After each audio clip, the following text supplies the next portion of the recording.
Baik, selamat sore, selamat datang kembali Bapak, Ibu, dan rekan-rekan peserta. Ini jam-jamnya agak agak krisis ya. Semoga masih semangat untuk mengikuti rangkaian terakhir di acara kita pada hari ini. Sebelum kita mulai di sesi penutupan, saya mau agak sedikit sebenarnya sih penasaran sih ya sama sesi-sesi yang tadi sudah didapat di panel 1 hingga 5 gitu. Saya boleh minta satu atau dua relawan di sini untuk menceritakan tadi dari panel mana, kemudian nama ibu siapa dan juga asal kotanya di mana gitu kan. Terus apa yang didapat dari sesi tersebut dan kemudian harapan ke depannya seperti apa. Boleh satu untuk sharing? Silakan raise hand atau mungkin bisa menuliskan di kolom chat jika bersedia untuk berbagi cerita di sini bersama saya.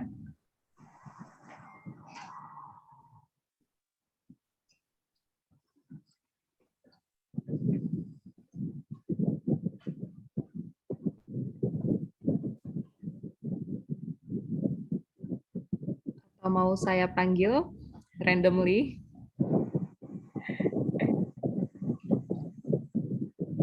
Oke, di sini yang masih menyalakan mikrofon ada Bapak Habibie Hidayatullah atau Ibu Maria, oh maaf, Ibu Vira Mubayinah. Mungkin ada yang ingin bercerita dengan saya, Mbak Vira? Belum dulu. Masih baru masuk, jadi masih adaptasi dulu, Mbak. Oke, siap. Siap, siap. Mungkin di sini coba saya melihat ada Bapak Nur Ali Rahman mau bercerita di sini bersama saya.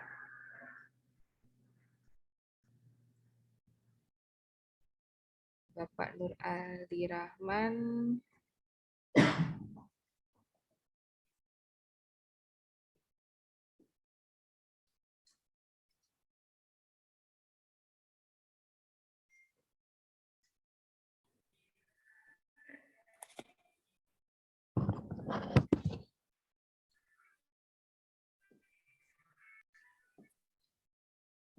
Jadi sebelum memulai acara pada sore hari ini, saya minta kepada satu atau dua orang nih untuk bercerita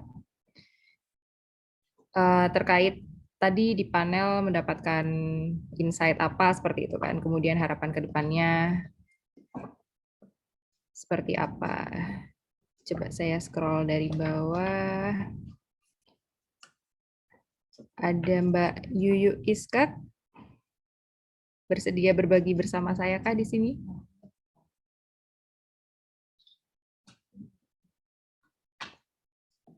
Mbak Yuyu Iskak.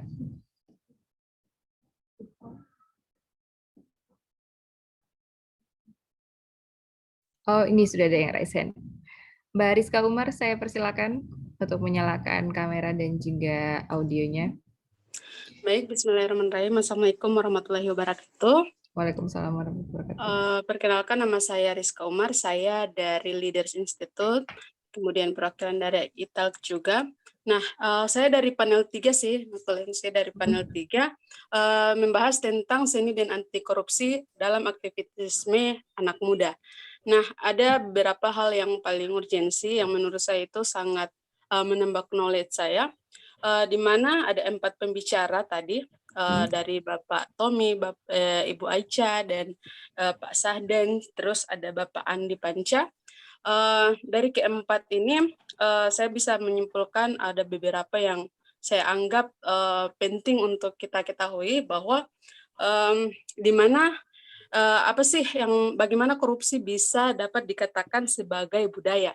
Ini dari Bapak Tommy sendiri sangat menarik bahwasannya ia menjelaskan bahwa korupsi bisa dikatakan iya, bisa juga dikatakan tidak. Kalau bisa disandingkan dengan termasuk itu budaya, karena apa? Dari berbagai perspektif misalnya budaya itu dianggap sebagai produk penunjang eksistensi terhadap be yourself atau terhadap diri seseorang. Seperti produk itu bisa dapat menunjukkan sebuah ekspresi untuk di mana untuk mempublikasi beberapa produk yang ingin didistribusikan atau dianggap sebagai untuk penunjang ekonomi sendiri. Nah, kemudian beliau juga berpendapat bahwa korupsi itu bisa juga dikatakan sebagai, bisa dimasukkan ke dalam dikatakan sebagai budaya, diambil dari dua aspek, misalnya dari sipil atau tempat tinggal, atau dari civil society atau perilaku atau moral. Karena bagaimana beliau menjelaskan bahwa untuk memperkenalkan hasil budaya atau kreasi itu sendiri. Kemudian dari pandang lain bahwa ia memandang bahwa korupsi ini tidak bisa juga dikatakan sebagai budaya karena apa? Tentu hal sebagai korupsi ini dianggap sebagai tidak wajar karena korupsi ini tentu banyak penolak pro kontra daripada masyarakat yang memang dari Bapak Mahfud sendiri ya berpendapat bahwa korupsi itu tidak bisa dikatakan budaya karena itu kebiasaan buruk. Nah, kemudian ada juga pertanyaan yang muncul bahwa apakah seni bisa efektif menjadi salah satu daripada pemberantasan korupsi? Bapak Tommy juga menjelaskan bahwa seni itu beliau berpendapat bahwa seni adalah ekspresi kejujuran. Artinya bahwa seorang seniman itu bisa mengekspresikan diri sebagai misalnya dalam pertunjukan Wali Songo seperti itu. Nah, kemudian bagaimana orang bisa dapat memahami seni? Nah, ada 3 aspek yang beliau katakan bahwa ada 3 aspek ini yang mengantarkan untuk orang bisa bisa memahami seni yang pertama itu adalah pengetahuan, kemudian ia memandang sebagai hiburan, misalnya sebagai Hollywood, kemudian yang ketiga adalah terapi atau sebagai perangsang untuk diri sendiri, seperti itu. Nah, kemudian ada juga dari pembicara kedua. Ini waktunya berapa menit, Mbak? agak Gak apa-apa, banyak sih silakan penjelasan Ibu yang ya. didapat. Ya, agak dipersingkat dan mungkin juga lebih ditekankan kepada nanti harapannya Mbak Rizka nih apa sih ke depannya setelah mengikuti acara ini kayak gitu. Kalau harapannya yang saya dapat sih dari ini sangat menarik ya, antara seni dan korupsi itu saya pikir 2 hal yang berbeda sebenarnya. Padahal dalam seni kita bisa mengekspresikan diri misalnya lewat mural seperti itu. Bahkan dari yang saya tangkap dari pembicara bahwa ekspresi mural ini bisa dikenal dan bisa berjenjang digital lah. Terus pesannya itu bisa jangka panjang seperti itu. Harapannya sih seperti itu. Itu aja sih. Iya, ada lagi yang ingin disampaikan mungkin Nggak ada. Mbak Rizka? Masih panjang. Nggak ada Masih itu panjang. aja. Oke. Terima kasih, Mbak. Oke, sama-sama Mbak Rizka. Terima kasih banyak. Di sini saya sudah melihat kamera dari Ibu Yuyuk sudah nyala. Mungkin ada yang ingin disampaikan Ibu Yuyuk? Saya persilakan. Baik, terima kasih. Tadi aku memoderatori di panel 1, ada 4 narasumber dari 10 pemuda, pemimpin.id, dari Pandemic Talks, dan satu lagi dari Wings of Bangtan. Ini kumpulan ARMY, anak-anak penggemar BTS gitu ya. Menarik sekali pembahasannya di panel 1 tadi.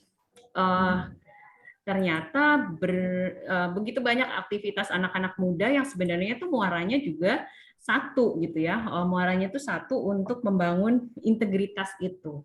Dari panel tadi semuanya juga sepakat bahwa yang namanya integritas itu ngeri-ngeri sedap kata mereka, karena ketika mereka membicarakan itu mereka tuh harus tetap mengingat sampai kapanpun dia sebagai orang yang berintegritas gitu.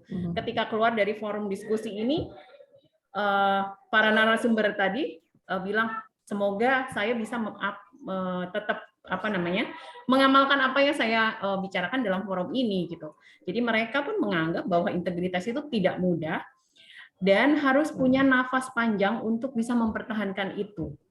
Dan untuk mendapatkan nafas panjang itu juga harus ada support system yang bisa diperoleh dari orang-orang terdekat, dari lingkungan, dari komunitas yang sekarang dikembangkan oleh anak-anak muda itu. Jadi menarik sekali tadi misalnya di pemimpin.id mereka memang punya semacam komunitas untuk mengembangkan calon-calon pemimpin Indonesia.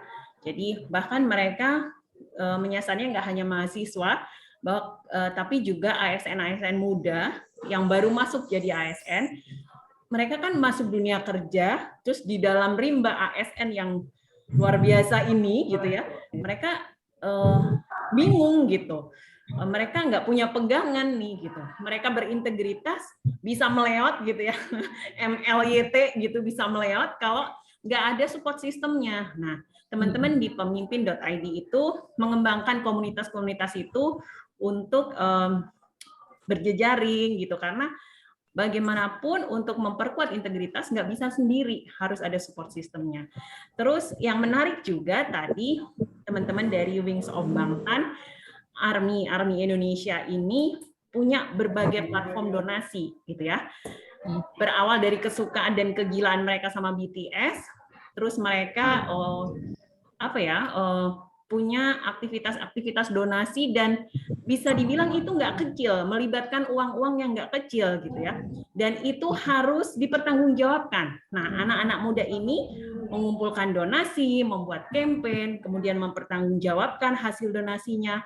Itu adalah pelajaran atau praktik terbaik sebenarnya untuk menguji integritas mereka. Jadi menarik sekali tadi pembicara-pembicara di panel 1. Kemudian yang dua pembicara lagi, yang satu dari Pandemic Talk, Mas Firza, tapi sayang tadi ya memang karena ada acara lain dia hanya sempat datang sebentar. Cuma memang menarik karena dia membahas bagaimana menjadi teman di masa pandemi ini yang kita butuhkan semuanya gitu ya, dan juga membawakan fungsi kontrol untuk, karena kita banyak tuh korupsi di masa pandemi banyak banget. Nah, mereka berupaya untuk menyampaikan pesan itu kepada publik gitu ya, dengan cara yang tetap berdasarkan sains dan tapi menarik gitu tetap untuk bisa diikutin. Dan yang terakhir tadi ada komunitas 10 pemuda. Ini juga bagus banget. Jadi kalau 10 pemuda ini base-nya adalah penelitian. Jadi mereka dulu punya penelitian bagaimana di Korea itu anak-anak mudanya bisa sampai seperti sekarang gitu ya. Terus mereka mencoba mengaplikasikannya di Indonesia. Jadi teman-teman dari 10 pemuda ini punya beberapa program yang ada 4 pilarnya yang sebenarnya tujuannya untuk lebih nge-grab bahwa anak-anak Indonesia itu harus sadar bahwa dia punya keindonesiaan, dia harus bahwa ada beberapa langkah yang harus dia tempuh untuk menjadikan Indonesia ini lebih baik gitu. Menarik sekali pokoknya semuanya. Jadi saya ketika ada di panel itu menjadi semakin optimis kalau kita semua dengan kekuatan yang sama, dengan jejaring dan support system harus punya nafas panjang itu bisa terjadi gitu untuk tetap menegakkan integritas. Saya kira itu saja. Terima kasih. Senang sekali bergabung di sini. Betul. Ya, terima kasih banyak Ibu Yuyu atas sharing-sharingnya, dan ya cukup menjelaskan sekali bahwa peran anak muda dan juga komunitasnya itu sangat dibutuhkan gitu ya untuk menjaga integritas gitu kan, karena itu susah sekali. Seperti itu. Oke, di sini sudah ada 2 perempuan yang sharing. Saya mau perwakilan dari satu laki-laki deh, sambil kita menunggu sesi penutupan. Adakah bapak-bapak atau mas-mas, abang-abang yang ingin share terkait materi di panelnya tadi apa, dan kemudian harapannya seperti apa untuk menjaga integritas anti korupsi seperti itu. Di sini ada siapa ya? Ada Raja Muhammad Mukhlis, Rahdian Syah Siregar. Mana? Nih. Tadi nggak ada loh. Nur Ali Rahman, Muhammad Faizal Arif, siapa lagi nih? Habibie Hidayatullah, Paradian Yudanto, mungkin atau Pak Bambang Haryo Pamungkas. Silakan untuk sharing sambil menunggu sesi penutupan pada hari ini.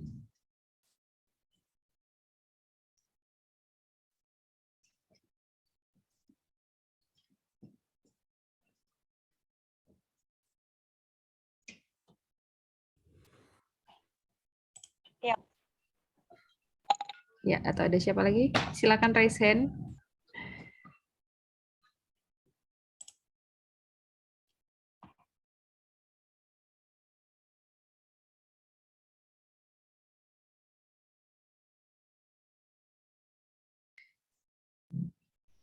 Atau ada nih Bapak Cornelis Materai. Bisa berbagi dengan saya untuk materi pada hari ini. Bapak Cornelis Materai.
Baik, jika sudah tidak ada lagi yang ingin berbagi terkait materi pada hari ini, sampailah kita di penghujung acara. Pada sesi penutupan hari ini, kita akan bersama-sama mendengarkan pembacaan inaugurasi oleh Mbak Meisy Sabardiah, SHLLM. Sebelumnya saya perkenalkan sedikit, beliau adalah konsultan independen di sektor hukum, peradilan, dan juga anti korupsi. Beliau mendapatkan gelar sarjana hukum dari Universitas Indonesia dan kemudian gelar Master of Laws dari University of Sydney. Minatnya terhadap isu-isu peradilan dan anti korupsi ini membuatnya terlibat di berbagai kegiatan dan juga penelitian terkait isu-isu tersebut, baik yang diselenggarakan di tingkat nasional maupun juga internasional. Kepada Mbak Meisy, apakah sudah bergabung bersama kita? Saya persilakan untuk membacakan inaugurasinya.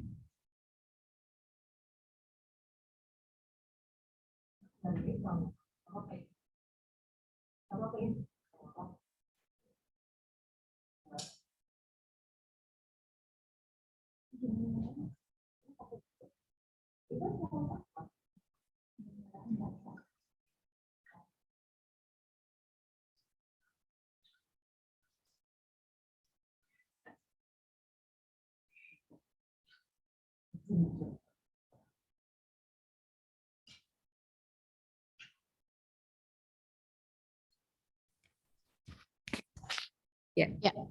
Terima Oke, kasih, silakan Mbak. Mbak Lala. Ya, saya akan mencoba membacakan hasil dari acara kita sejak pagi ini hingga sore hari. Terima kasih pada panitia khususnya SPAK Indonesia sudah memberikan kesempatan bagi saya untuk membacakan poin-poin penting dari konferensi dan rangkaian kegiatan yang sudah dilakukan selama kurang lebih 2 minggu ini. Yang pertama, dari sesi sesi plenary untuk aspek integritas dan generasi muda. Yang pertama, harapan kita ada pada generasi muda, pemahaman dan keyakinan akan nilai integritas sebagai bagian dari nilai-nilai anti korupsi dan keberanian dalam mengaplikasikannya dalam kehidupan sehari-hari menjadi kunci perubahan yang berkelanjutan. Dari aspek integritas pemuda dalam sektor pendidikan. Pertama, negara ini membutuhkan anak-anak muda yang mempunyai kemampuan untuk berpikir berbeda atau out of the box, berani berinovasi, memiliki growth mindset secara mandiri, rasa ingin tahu, mampu bekerja sama dan berkolaborasi secara efektif, mencintai kebinekaan dan punya keimanan yang kuat. Yang ketiga, berbagai karakter tersebut adalah profil pemuda yang ingin kita wujudkan melalui berbagai program. Di sektor pendidikan misalnya adalah program Merdeka Belajar, di mana landasan utamanya adalah integritas dan hal ini tidak bisa dikompromikan atau ditawar. Di aspek integritas pemuda dalam gerakan dan kerjasama internasional, yang pertama, melalui tema Gerakan Internasional Recover Together, Recover Stronger dalam G20 atau Pulih Bersama Bangkit Perkasa, anak muda memiliki andil yang besar dalam menentukan arah kebijakan dalam pemerintahan. Hal ini disebabkan pemuda tidak hanya berperan sebagai objek pemberantasan korupsi dan pencegahan korupsi, tapi juga sebagai subjek yang dapat berkontribusi penuh dalam pengambilan kebijakan. Ketiga, kelompok pemuda yang saat ini di tahun 2028 nanti akan menjadi driver of society, di mana mereka akan menjadi produsen peningkatan ekonomi. Di aspek integritas pemuda dalam sektor kesehatan, yang pertama, inisiatif intergenerasi khususnya generasi Z dan milenial sangat diperlukan dan lebih diperluas. Dua, inisiatif dan kolaborasi kaum muda saat ini harus dilakukan dari tingkat komunitas lokal ke tingkat nasional. Pengalaman dari tingkat inilah kemudian dibawa dan dipelajari serta diterapkan di tingkat global. 5. Tidak dapat diasumsikan bahwa nilai baik datangnya selalu dari generasi yang lebih tua, karena generasi muda juga memiliki nilai-nilai yang baik, apalagi kaum muda memiliki karakter yang kompleks dan memiliki latar belakang pendidikan, pekerjaan yang berbeda-beda. Di aspek integritas pemuda dalam sektor bisnis, pertama, kita harus memahami bahwa perubahan itu tidak datang secara mendadak. Ada tahapan dan prosesnya.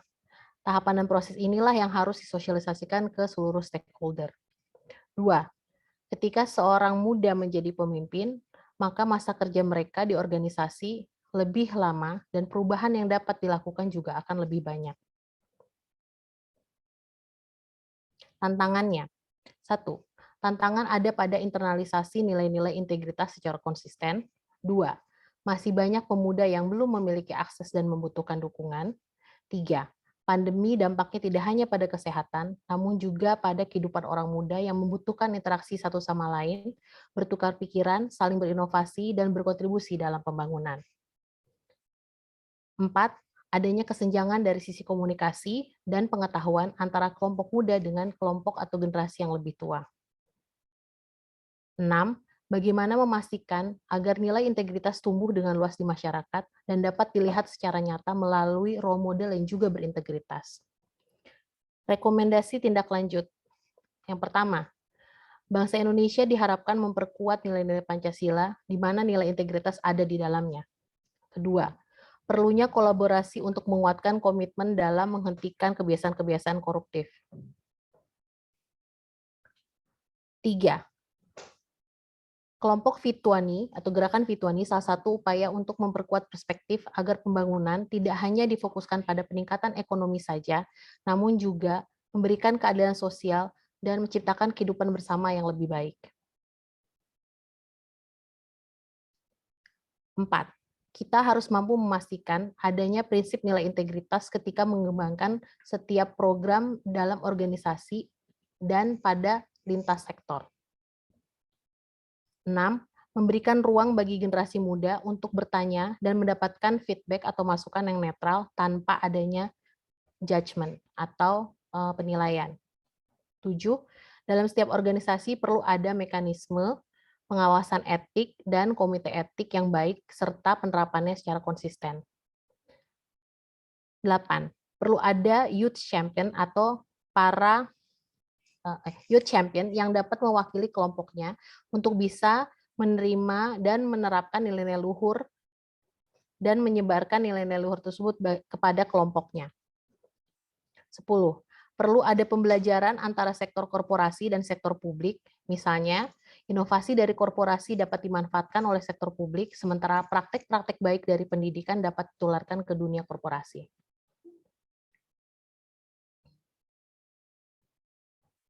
Berikutnya adalah poin-poin penting, kondisi saat ini dan capaian, tantangan, serta rekomendasi dalam masing-masing panel atau aspek. Panel pertama, pengarus utamaan anti korupsi dalam aktivisme anak muda. Kondisi saat ini dan capaian. 1. Dari berbagai survei yang telah dilakukan, didapatkan hasil bahwa mayoritas anak muda memiliki perhatian atas isu anti korupsi dan memposisikan integritas sebagai hal yang integral dalam hidup mereka. 2. Dalam konteks kepemimpinan masih ditemukan kecenderungan di mana anak muda memposisikan atau berafiliasi terhadap jabatan atau kedudukan sebagai parameter kepemimpinan daripada inisiatif dan dampak serta perubahan yang dihadirkan oleh seorang pemimpin. Ketiga, perlu adanya pergeseran perspektif tentang kepemimpinan, yaitu dengan memaknai pemimpin sebagai sosok yang inklusif, efektif, dan memberdayakan pembangunan serta memiliki ekosistem kepemimpinan yang baik. 4. Dengan memanfaatkan atau mengutilisasi kapasitas anak muda sebagai pemimpin, maka diharapkan pelibatan anak muda lebih bersifat interaktif, kreatif, dan berdampak pada pengaruh utamaannya di isu nasional seperti korupsi. Tantangan pengaruh utamaan anti korupsi dalam aktivisme anak muda. 1. Masih melekatnya persepsi di kalangan anak muda bahwa kepemimpinan adalah terkait dengan jabatan tanpa dicapai melalui proses kompetisi yang sehat dan tidak berorientasi pada hasil yang mengutamakan nilai integritas. 2. Masih minimnya penanaman nilai integritas dan berpikir logis serta kritis pada masyarakat. Hal ini juga terjadi pada kelompok terdidik, sehingga menyempitkan potensi kolaborasi, partisipasi aktif masyarakat dalam menjawab isu sosial, khususnya isu korupsi. Tantangan yang ketiga, pengkomunikasian isu yang konvensional menyebabkan minimnya partisipasi anak muda dalam menjalankan inisiatif karena minimnya ketertarikan. Rekomendasi untuk pengaruh utamaan anti korupsi dan dalam aktivisme anak muda. Yang pertama, perlunya penyesuaian strategi komunikasi terhadap karakteristik anak muda dan menempatkan mereka lebih sebagai subjek dibandingkan sebagai objek. Memanfaatkan isu-isu yang relevan dan menggunakan popular culture atau kebudayaan yang populer untuk membangun isu-isu yang berat atau yang signifikan dan menimbulkan ownership dari pemuda terhadap isu-isu tersebut. 2. Perlunya pendidikan dan internalisasi nilai-nilai integritas terhadap generasi muda secara langsung dan perlu ada dukungan ekosistem kepemimpinan yang baik. Yang terakhir, ketiga, komitmen dan dukungan multisektor dalam menjaga kesinambungan pengaruh utama isu sosial seperti isu korupsi sangat diperlukan, terutama untuk meningkatkan kapasitas dan ruang bagi anak muda untuk aktif eh, me- eh, pemberian kesempatan serta potensi untuk berkolaborasi multisektor. Panel 2, anak muda dan desa jujur, kondisi saat ini dan capaian. Beberapa lembaga pemerintah seperti Bawaslu misalnya sudah membuat upaya-upaya pencegahan korupsi di tingkat desa seperti desa percontohan untuk memberantas praktik politik uang. Sudah ada upaya transparansi anggaran dan penggunaannya di beberapa daerah. 3, sudah ada pemahaman bahwa kemandirian desa ditentukan oleh 3 aspek, yaitu kapasitas masyarakat, kapasitas pemimpin, dan kapasitas birokrasi desa. Tantangannya, 1, belum meratanya upaya pembangunan desa dan inisiatif baik serta pembelajaran dari satu daerah dan daerah lain. Proses perubahan di tingkat desa masih dipengaruhi oleh kualitas dan leadership dari pemimpin desa itu masing-masing.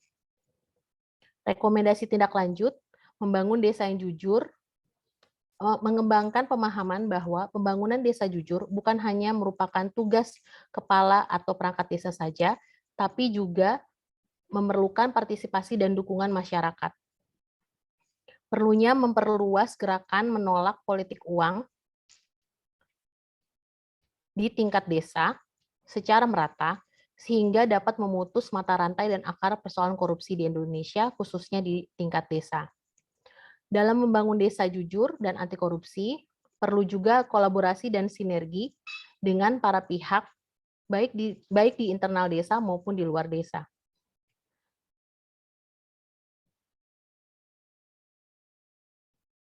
Panel 3, untuk topik seni dan anti korupsi, kondisi saat ini dan capaian.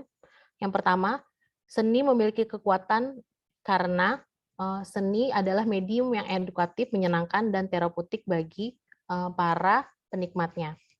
2, organisasi seni perlu pemahaman tentang integritas, khususnya dalam pengelolaan keuangan organisasi, agar organisasi seni dapat berkembang lebih kredibel dan berintegritas. 3, seni adalah ungkapan kejujuran yang dapat berubah karena berbagai persoalan kebijakan di tingkat masyarakat serta masalah ekonomi.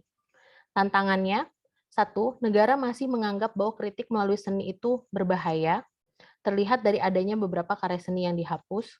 2, media masih belum mengangkat korban dari korupsi yang tidak jarang adalah seniman, seolah-olah masyarakat yang berkesenian dijauhkan dari politik. Rekomendasi tindak lanjut, 1, perlu praktik membenahi diri yang dimulai dari diri sendiri, lalu disuarakan ke level yang lebih besar dari tingkat lingkungan sekitar hingga nasional. 2, perlu menguatkan dan melindungi para seniman agar mampu berani berjuang dan memprotes hal-hal yang tidak baik seperti korupsi. Perlu ada perlawanan sistematis dari masyarakat, termasuk kelompok seni, untuk melawan korupsi dengan berbagai bentuk media. Panel 4, untuk topik demokrasi dan anti korupsi, kondisi saat ini dan capaian. 1, adanya pemahaman jika negara bersih dari korupsi, maka akan lebih mudah untuk merawat demokrasi. Yang kedua, kelompok muda saat ini sudah mulai dilibatkan sejak awal untuk belajar isu-isu demokrasi dan anti korupsi. 3, partisipasi publik khususnya pemuda dalam isu demokrasi dan anti korupsi sudah meningkat. 4, masih banyaknya media yang bias kepentingan politik namun belum memberikan informasi seluas-luasnya dan secara objektif kepada masyarakat. 5, masih banyaknya hukum atau legislasi yang hanya bersifat formalitas dan digunakan untuk menjadi alat melanggengkan oligarki. Tantangannya, 1, melemahnya gerakan anti korupsi, sementara kasus korupsi dan perilaku koruptif berkembang pesat. 2, penegakan hukum melemah, padahal regulasi anti korupsi meningkat. Hal ini terjadi karena legislasi digunakan sebagai alat bagi kepentingan elit dan bukan warga negara secara luas. 3, minimnya perlindungan kepada kelompok marginal, sehingga kelompok marginal sulit untuk bergerak dan mengeluarkan aspirasinya. 4. Ruang partisipasi publik diberikan, namun dampaknya belum signifikan. 5. Menurunnya akuntabilitas publik dari lembaga negara atau pemerintahan. 6. Munculnya media-media digital yang melakukan misinformasi dan hoax. Rekomendasi dan tindak lanjut dalam topik demokrasi dan anti korupsi. 1. Perlunya pendidikan demokrasi dan nilai-nilai anti korupsi sejak usia dini dan remaja. 2. Perlunya memberikan pemahaman agar keterlibatan pemuda itu mampu memberikan solusi sistematis dan struktural. 3. Pendidikan harus dilakukan di ruang digital dan diarusutamakan ke berbagai sektor kenegaraan. 4. Perlu strategi yang jelas dan inovasi baru untuk dapat melibatkan lebih banyak anak muda dan mengawal proses kaderisasinya dalam menciptakan demokrasi dan anti korupsi. 5. Perlunya memperbaiki mekanisme akuntabilitas pada pemerintahan. 6. Perlunya memproduksi informasi berkualitas dalam jumlah yang banyak sehingga dapat digunakan untuk mempengaruhi para pengambil kebijakan. Panel 5 untuk topik korupsi dan kejahatan terhadap perempuan. Kondisi saat ini dan capaian. 1. Perempuan dan anak rentan menjadi korban sehingga saat ini, namun demikian saat ini sudah dilakukan identifikasi modus, pelaku, dan bentuk perdagangan orang. Sextortion sudah menjadi salah satu modus yang terjadi, namun belum cukup banyak diangkat, terutama yang terjadi pada korban anak-anak. 3. Pada prakteknya di Indonesia, tindak pidana perdagangan orang beririsan erat dengan korupsi, karena korupsi seperti contohnya pungutan liar, penipuan pada korban, pemalsuan dokumen, penyalahgunaan wewenang oleh penyelenggara atau pejabat negara menjadi alat untuk mempermudah praktek perdagangan orang. Tantangannya, masih banyaknya oknum pemerintah yang menciptakan sistem yang memviktimisasi rakyat. 2. Pandemi COVID meningkatkan kerentanan perempuan dan anak untuk menjadi korban. Hal ini disebabkan adanya kemiskinan yang timbul secara luas. Yang terakhir, rekomendasi tindak lanjut dalam topik korupsi dan kejahatan terhadap perempuan. Yang pertama, solusi di tingkat masyarakat tidak hanya pada tindak kekerasan terhadap perempuan, namun juga harus diberikan untuk tindak pidana perdagangan orang, sextortion, dan lain-lain dengan metode naming, shaming, dan ending bagi para pelaku. 2. Perlunya meningkatkan kesadaran bersama sehingga tiap anggota masyarakat sadar akan posisinya sebagai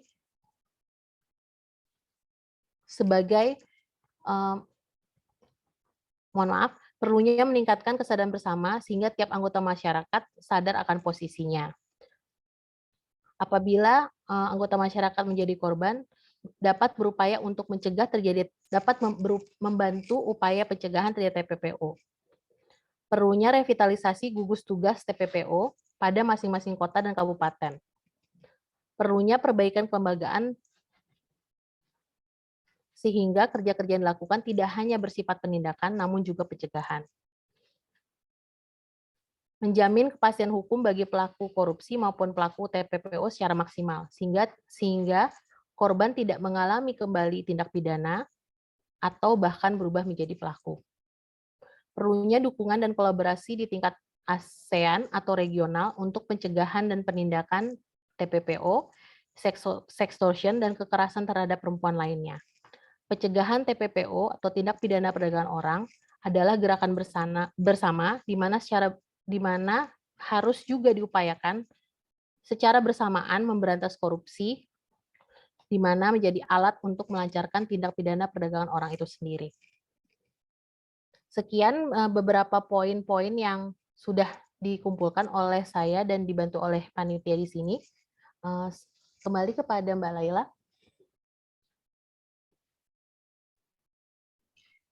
Baik, terima kasih Mbak Maisi atas kesimpulan acara ya pada hari ini yang cukup lengkap. Selanjutnya untuk menutup acara pada hari ini, marilah kita mendengarkan salam penutup yang akan disampaikan oleh Ibu Maria Crescentia selaku Direktur SPAK Indonesia. Ibu Maria, kami persilakan untuk menyampaikan salam penutupnya. Terima kasih, Mbak Lala.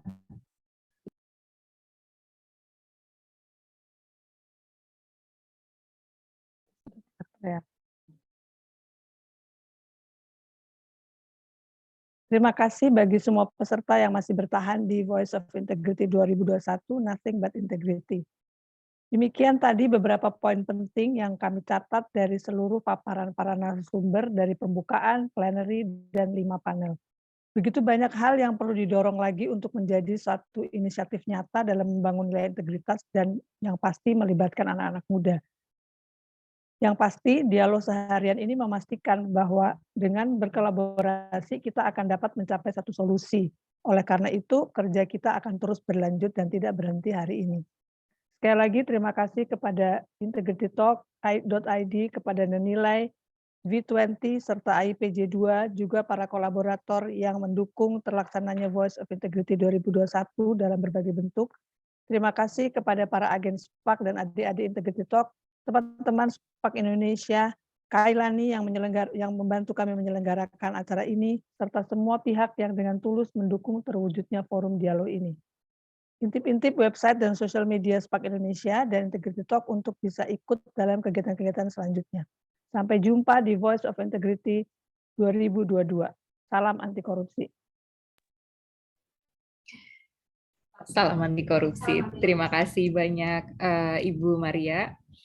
Nah, dengan begitu acara pada hari ini resmi ditutup. Saya Lala pamit undur diri terlebih dahulu. Semoga kita selalu dalam keadaan sehat. Salam integritas, nothing but integrity. Wassalamualaikum warahmatullahi wabarakatuh. Om Santi Santi Om. Waalaikumsalam warahmatullahi wabarakatuh. Waalaikumsalam warahmatullahi wabarakatuh.